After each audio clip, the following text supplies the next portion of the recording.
Para sa iyo to, self. Sa Diyos nagsisimula ang lahat. For everything, absolutely everything, above and below, visible and invisible. Everything got started in Him and finds its purpose in Him. Hindi ito tungkol sa iyo. The purpose of life is far greater than your own personal fulfillment, your peace of mind, or kahit sa iyong kaligayahan. It's far greater than your family, your career, or even your wildest dreams and ambitions.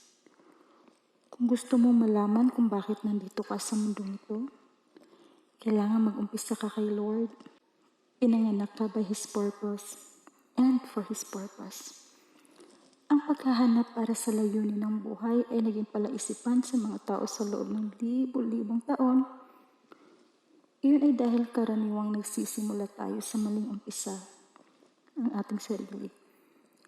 Nagtatanong ka ng mga makasariling tanong, like, what do I want to be?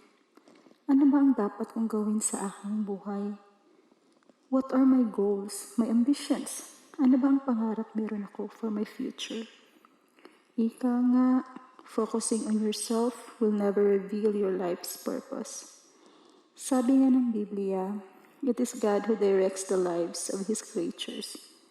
Everyone's life is in His power, including yours. Taliwas sa sinasabi sa iyo na maraming sikat na libro, movies at seminar, hindi mo matutuklasan ang kahulugan ng iyong buhay sa pamamagitan ng pagtingin sa iyong sarili. You didn't create yourself, so there's no way you can tell yourself what you were created for. Kung ibibigay sa iyo ang isang imbensyon na hindi mo pa nakita noon, hindi mo malalaman ang layunin nito. Maliban lang kung ang nagmay-may-ari o may likha ang magsasabi ng layunin ng imbensyon ito, and the invention itself wouldn't be able to tell you either. Only the creator or the owner's manual lang ang makapagpapahayag sa iyo ng layunin nito.